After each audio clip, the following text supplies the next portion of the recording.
ये सब नरेंद्र मोदी इसका जिम्मेदार है। मगर नरेंद्र मोदी चूंकि मुद्दों पे नहीं मुर्दों पे सियासत करता है। ये शिक्षा, रोजगार, स्वास्थ्य, नौकरियां, महंगाई, सुरक्षा पर सियासत नहीं करता है।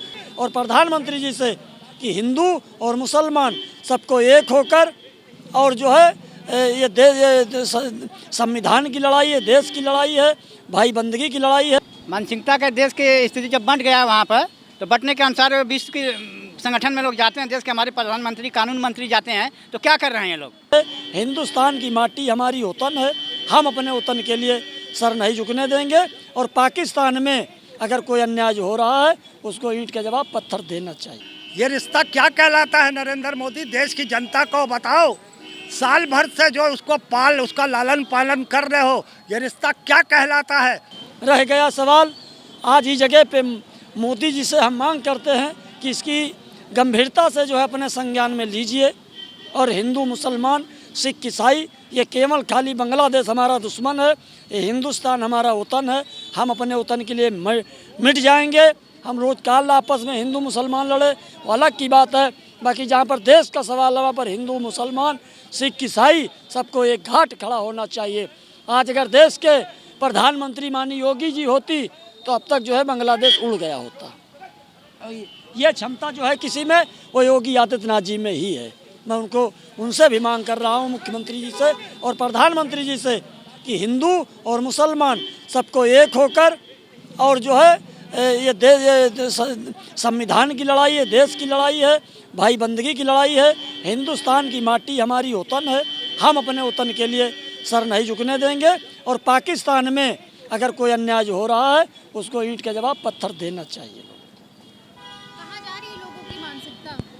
मानसिकता का देश की स्थिति जब बंट गया वहाँ पर, तो बंटने के अनुसार विश्व की संगठन में लोग जाते हैं, देश के हमारे प्रधानमंत्री, कानून मंत्री जाते हैं, तो क्या कर रहे हैं लोग? जाना चाहिए, बताना चाहिए, अपनी बात रखनी चाहिए कि गलत सही क्या है उसका फैसला करना चाहिए। इस तरह से मरेंगे तो इस तरह से घटनाएं बढ़ती रहेगी। अब तक गए नहीं, क्या किए, फ़ोन किए या व्यवस्था क्या हो रही है, बैठक चल रही है, कैसी चल रही है, तो संगठन के हिसाब से अपनी बात रखनी चाहिए विश्व में। मैडम पता नहीं है, जब तक आप मुद्दा नहीं बताएंगे हमें पता नहीं हर मुद्दे की। वही है बांग्लादेशी। बांग्लादेश वाला, हाँ तो ठीक है, ठीक है। बांग्लादेश में जो हो रहा है उसका जिम्मेदार अगर कोई है तो नरेंद्र मोदी है। भाई जब शेख हसीना उस देश की मुजरिम है, वहाँ पर प्रताड़ित किया उसने देश की आवाम को, बांग्लादेश की, और किसी देश ने भी एक्सेप्ट नहीं किया, और वहाँ पर आप एक्सेप्ट कर लोगे तो मैं एक गाना गा देता हूँ मैम।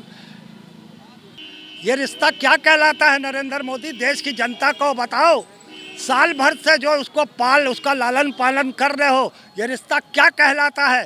बांग्लादेश की सरकारें तुम्हें चैलेंज कर चुकी हैं, तुम्हें आगाह कर चुकी हैं कि हमारे मुजरिम को हमारे हवाले किया जाए, और उसी वजह से वहाँ पे हिंदू प्रताड़ित किए जा रहे हैं, उनके घर जलाए जा रहे हैं, उन्हें जिंदा जलाया जा रहा है, उन्हें मारा जा रहा है, महिलाओं के साथ भी दुष्कर्म हो रहे हैं। ये सब नरेंद्र मोदी इसका जिम्मेदार है। मगर नरेंद्र मोदी चूंकि मुद्दों पे नहीं मुर्दों पे सियासत करता है।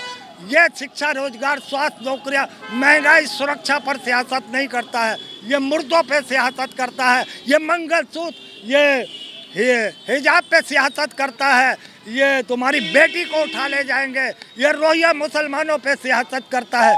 क्योंकि इसकी सियासत का एक ही एजेंडा है, नफरत फैलाओ और सत्ता में रहो, एक दूसरे की मदद करना। तो इस तरीके की अगर वहाँ पर घटनाएं हो रही तो इसका मतलब ये है कि वहाँ पर धर्म जो है कमज़ोर पड़ रहा है। जो लोग वहाँ पर इस तरीके का कृत्य कर रहे हैं, कार्य कर रहे हैं, वो कहीं से भी धार्मिक हो ही नहीं सकते। और हर धर्म में कहीं ना कहीं से उन्मादी लोग ज़रूर होते हैं, आतंकी ज़रूर होते हैं, कहीं ना कहीं से उपद्रव करने वाले ज़रूर होते हैं। तो उनका मकसद सिर्फ ये होता है कि वो अपनी इच्छाओं की पूर्ति करने के लिए, अपना मकसद निकालने के लिए, अपने जो है फ़ायदे के लिए वो कहीं से भी इस तरीके की घटना कर देती है। उनको धर्म से न जोड़ा जाए। ईश्वर या अल्लाह इंसान को जलाने पर खुश होंगे क्या? ईश्वर अल्लाह, सबसे पहले तो भाई ईश्वर और अल्लाह एक ही है। हमने उसका नाम रखा है, कहीं ईश्वर रख दिया, कहीं अल्लाह रख दिया, कहीं गॉड रख दिया है। और जलाने की तो बात छोड़िए, अगर किसी भी प्राणी को, चाहे वो पक्षी हो, चाहे वो पशु हो, अगर उसको भी कोई क्षति पहुंचाता है तो प्रभु जो है, हमारा ईश्वर जो हमारा अल्लाह जो है, वो कहीं से खुश नहीं हो सकता, बल्कि वो संदेश देता है। हमारे यहाँ कुरान में भी है कि जानवरों की भी हिफाजत करना चाहिए, उनके लिए भी गर्मी में पानी रखना चाहिए। तो हम नहीं मानते कि धर्म या मज़हब या ईश्वर जो इस तरीके की बातों से खुश होने वाली जो है संदेश लोग जो अगर दे रहे हैं, तो वो जो है धार्मिक भावना को भड़काने का काम कर रहे हैं। वो सिर्फ और सिर्फ कन्फ्यूज़न पैदा करना चाह रहे हैं कि इस तरीके की बात करने से जो है धार्मिक उनको फ़ायदा पहुँचता है और उनकी राजनीति चमकती है। तो ऐसे लोगों का जो है धर्म या मज़हब से कोई लेना देना नहीं है। क्या मजहब इतना कमजोर पड़ गया है कि किसी की जान ली जाए? मज़हब कभी कमज़ोर पड़ ही नहीं सकता। मैंने पहले ही कहा ना कि देखिए, ये कुछ ऐसे लोग हैं जो अपने फ़ायदे के लिए धर्म का सहारा लेते हैं।